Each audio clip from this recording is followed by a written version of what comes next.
everyone. I'm calling this episode Becoming Human Again Through a Revolution of the Soul, of the Spirit, and of Society. I'm Lara Fayed, I'm a life coach, working with people for 14 years now, listening, learning, and one question keeps coming up again and again. And it's the same one that's lived in my own heart for years. What's the point of all this self-work if it just stays inside me? If I am healing and growing and learning, but the world still feels broken, how do we take everything we're learning about ourselves and let it ripple outward? How do we find our people, the ones who want to build something better together? That's what this conversation is about. Not perfection, not some polished utopian vision, though utopia I love, it's the mother of all creation, but the messy everyday work of becoming human again, with all the contradictions and tenderness that comes with that. Because personal growth doesn't mean much if it ends with me. It has to move from the self to the family to the community to the nation and out into the world. And that's the path we're going to walk together here every time we meet, on every episode, slowly, honestly, with open hearts and maybe a little bit of laughter along the way. So let's begin. Because there must be more to life than just getting by. More than the endless scrolling, more than competing for space in a system that's forgotten what it means to care. You know, sometimes I look around and think, we've never been more connected, and yet somehow we've never felt more alone. We live in the constant hum of noise, notification, headlines, opinions, but so often we're disconnected from the things that really matter. Disconnected from our own bodies, from the earth beneath our feet, from each other, from any real sense of why we're even here. Most of us are just trying to survive the day. Our nervous systems are on overdrive, stuck in fight, flight, or freeze mode. We wake up tired, we go to bed overstimulated, and we fill the in-between with scrolling, working, rushing, in brief, numbing. And yet, under all that, there is this ache, that soft voice that says, I missed something I cannot quite name. Because honestly, we chase productivity so we don't have to sit with the emptiness. We cling to ideology or labels just to feel in control. And we post about living our best life while quietly wondering why it still feels hollow. But here's what I've learned. That's not failure, that's trauma, cultural, generational, spiritual trauma. We've inherited systems that ought us to give priority to performance over presence, to doing over being. So it's no wonder we're exhausted. But this is the part I love the most about coaching and about being here together and sharing this talk. Trauma is not the end of the story. Healing is possible, and it starts small, from within, one moment at a time. When we choose to breathe instead of reacting, to feel instead of fleeing, to connect instead of performing. That's where it begins, with awareness. Because once we remember that we're human and not machines, something starts to shift. And that small shift, it's the first revolution. So once we start remembering what it feels like to be human again, the question naturally comes up, what actually fills that emptiness we've been running from? For some, today, in the past, ever, the answer used to be religion. For others, it used to be community, nature, art, love, something that made us feel connected to something bigger than ourselves, that make us feel humble. But somewhere along the way, we lost that too. And I'm not here to preach any belief system, I'm really not. But I think that deep down, most of us can agree on a few things. That humans are more than machines, that life has meaning beyond transaction, and that love, real, grounded love, is not some sentimental fantasy, it's a force. It moves things, it builds words. And spirituality in that sense isn't a set of rules or ritual, it's a way of being. It's how we walk through the world, how we treat each other, how we talk to ourselves when no one is listening. It's in the simple act of remembering that every person you pass on the street carries a story as heavy and as holy as your own. It's in the way we touch the earth, whether we're gardening, cleaning, cooking, or just feeling the breeze on our face. It's in the choice to respond to pain with softness instead of cynicism. And here's the thing, once we start living that way, we don't need to be controlled by fear or forced by guilt. We don't need someone to punish us into goodness. We just start wanting to do right, not out of obligation, but because we feel aligned with our values, with our life, with our principles, with love. That's when love becomes an inner compass. That's when we stop outsourcing our morality to institution and start embodying it ourselves. And maybe, just maybe, that's where a new kind of humanity begins. Not the kind that worships perfection, but the kind that practices presence. So here's where it gets real. Because once we start to wake up to our bodies, our breath, our souls, the question becomes, what do we do with all that awareness? It's not enough to just feel better alone. Healing, when it's real, starts to ripple outward, and the first place it touches is the self, then the family, then the community, the nation, the world. Each one a circle that expands from the same heartbeat. So it starts with us, with how we move through a single day. When the world feels chaotic, can we pause before reacting? Can we notice the clenching in our shoulders, the tightness in our chest, and just breathe? Even when anger rises or fear lingers, can we breathe? Psychologist Daniel Siegel reminds us, mindfulness is the aware, balanced acceptance of the present experience. It isn't more complicated than that. It's opening or receiving the present moment, pleasant or unpleasant, just as it is. So instead of judging our triggers, what if we approach them with curiosity? What if we asked ourselves, what is this trying to show me? And that simple shift from shame to curiosity begins to untangle the knots inside us and opens the door to self-understanding.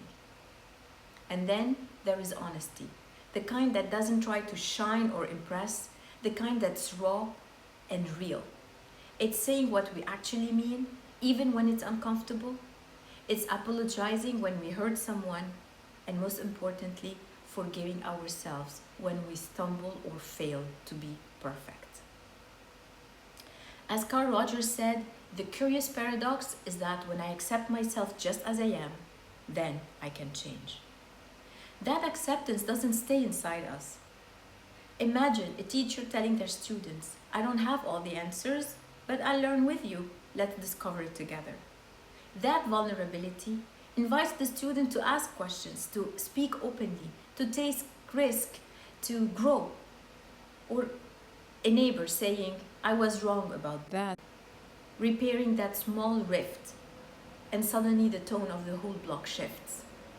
One act of honesty can ripple outward, quietly transforming the spaces we inhabit. So that's for curiosity. But then there's something else. Rest. Real rest. Not something we have to earn, not a reward we hope to deserve, but a right we give ourselves simply because we exist. Rest as an act of resistance, a way of saying, I am enough. Rest as self-trust, a gentle reminder that our worth isn't measured by what we do, but who we already are. As Thich Nhat Hanh said, rest is not idleness, and to lie sometime on the grass under the trees on a summer's day, listening to the murmur of water, watching the clouds float across the sky, is by no means a waste of time. When we truly rest, we replenish our capacity to show up fully for ourselves and for others. And that care radiates outward. When we reconnect with our own soul through curiosity, honesty, and rest, something softens inside us, and that softness spreads. And just by being more whole, we begin healing the spaces we walk into, making the world feel a little more human. Then, that inner softness reaches the people closest to us. Family, not just by blood, but by bond. What if we made our homes actually feel sacred again? Not perfect, not staged, just safe. Spaces where honesty and messiness are allowed, where we can stumble and still be loved. Brene Brown remind us that connection is why we're here. It's what gives purpose and meaning to our lives. So maybe it looks like putting our phones down at dinner and actually talking, or building small rituals, morning coffee together, story time at night, shared silence that are meaningful, a walk, a hug that lingers a heartbeat longer. Parenting or simply loving could become less about control and more about presence. Because the next generation doesn't need flawless role models, they need real ones who demonstrate courage, vulnerability, and kindness. Family can become a lab for love, a place to practice forgiveness, honesty, and holding space for growth. Because legacy isn't built through inheritance or achievement, it's built through warmth, small gestures, and attention. Imagine a minute a parent who stops rushing from task to task, takes a moment to breathe, and really see their child. Suddenly, the whole household feels lighter. Imagine a partner who admits when they've been unfair, the tension softens, the connection deepens. These acts may seem small, but they set the tone of how everyone in that family experiences trust, empathy, and care. And then we zoom out to the world just beyond our door. The barista who greets us with our order, remember? The neighbor we wave to but never really meet? The market seller who tosses an extra lemon just because. Community is where humanity comes alive. Supporting local farmer, artisan, and small businesses isn't just a moral choice, it's a declaration. We belong to each other. When one person shows up with honesty, curiosity, and rest, it invites others to do the same. And slowly, the tone of a street, a block, a neighborhood begins to shift. Imagine neighborhoods where people actually know each other again. Communal gardens that feed more than just the stomach, shared meals that bridge divides, music nights, open spaces for art and healings. Spaces where people can show up as themselves without pretense or performance. The psychologist Howard Gardner said, "Human beings are at their best when they can discover and celebrate their own and others' intelligences and talents." Communities where people are seen and nurtured in their individualities are communities that thrive. And when conflict arises, as it always will, we meet it face to face instead of behind screens. We listen. Better than talk, we listen first. We learn. We remember that disagreement does not require disconnection. Let's listen to our elders. Their memories are maps of what we have survived and what we can reclaim. Let's listen to our youth. Their dreams are blueprint for worlds we haven't yet dared to imagine. When communities reconnect, when the individual within them practice honesty and rest and presence, the entire social fabric starts to feel and to breathe differently. It begins to feel alive again. One kind word, one shared meal, one act of courage at a time. And slowly, collectively, a more human world begins to emerge. You know, when I think about how change actually begins, how one person's heart can ripple outward into something much bigger, I always come back to an old story, a fable, a myth. The story of Abraham being thrown into the fire by King Nimrod. As the flames rose higher, the animals of the earth all watched. Some stayed frozen, some turned away. And then there was a small frog running back and forth to the river, carrying droplets of water in his mouth, spitting them towards the fire. Someone laughed and said, "What difference would that make? You will never put out the flames."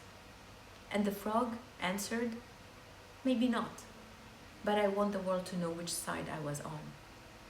That story always stays with me, because that's how conscience works, not in grand gestures, but in small, stubborn acts of integrity. The fire didn't burn because of Nimrod alone. It burned because everyone else watched in silence. And maybe that's our modern fire too. Not just war or greed, but the numbness that keeps us sitting still as long as our comfort isn't disturbed. Every time we trade truth for convenience, every time we choose not to see, we feed that fire.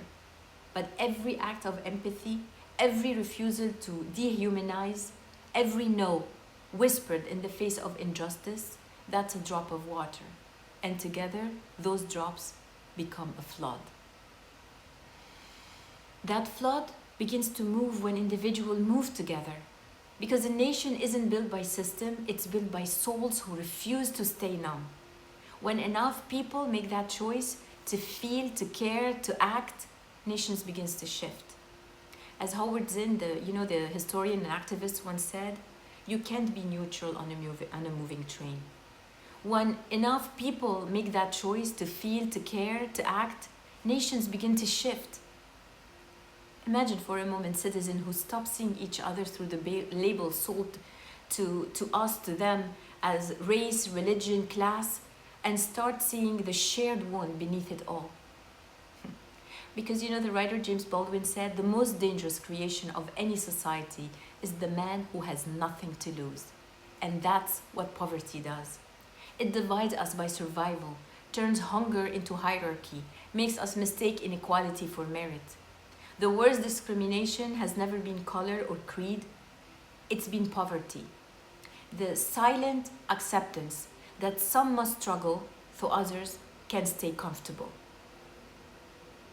When individuals start rejecting that, when a teacher brings food for the student who cannot focus, when a business owner pays fair wages instead of chasing record profits, when neighbors create mutual aid networks instead of waiting for policy, that's when a nation begins to heal. Because real reform doesn't start in parliaments, it starts in kitchens, classrooms, and street corners, where empathy becomes political and care becomes revolutionary. And then the ripple widens from one heart to a home, from one home to a city, from one city to the world. If one person can spark a nation's conscience, imagine what millions of awakened individuals could do together. Carl Jung once wrote, "The salvation of the world consists in the salvation of the individual soul." That's the secret. No empire, corporation, or oligarch wants us to remember that global change doesn't require permission. It requires presence. Because the illusion of division keeps the machinery running. The myth of us versus them. The fear that keeps us consuming instead of connecting. But when people begin to truly see each other, when a Russian mother recognizes herself in a Ukrainian mother, when a French worker sees his struggle reflected in a Congolese miner, and when a Lebanese child sees her own innocence in a Palestinian child, the story of them collapses. Trade becomes cooperation, borders become bridges, and the world begins to remember its shared pulse. The writer Arundhati Roy said, "Another world is not only possible, she is on her way. On a quiet day, I can hear her breathing." The world begins in the same place as the frogs act, in courage that refuses to give up even when it seems hopeless. And if enough of us start carrying those drops of water, if enough of us dare to care beyond comfort, then maybe the fire finally goes out. Not because the world changed by itself, but because we did. A better world won't appear overnight. It will be built in small human choices, daily, quietly, relentlessly. A better world is built today, so here we are. The world we dream of isn't out there somewhere, it's already here, in the seeds of our choices, in the kindness we offer, in the breath we take before reacting. No one is coming to save us, and that's no despair, it's power. Every choice, every act of care matters. So let's reclaim what it means to be human. Not the obedient, not the programmed kind, but the wild, messy, radiant, and soul centered one. Breathe, listen, care. Every small action is a seed, every act of connection is a prayer. It's how we become human again. Not someday, not somewhere else, but right here and right now. So let's keep building this new world together, exploring how every personal insight, every step of growth ripples out to our families, our communities, our nations, and even the world. So thank you. Thank you so much for being here and sharing this time with me. Be well, be bold, and above all, be human. So if this conversation resonated with you, I'd love for you to subscribe to the Gremlin Coaching Podcast, follow me on all social platforms, and share these talks with people you want to grow alongside. Every share, every listen, every discussion helps this ripple spread further. I cannot wait to see you in the next episode. So let's continue this journey together.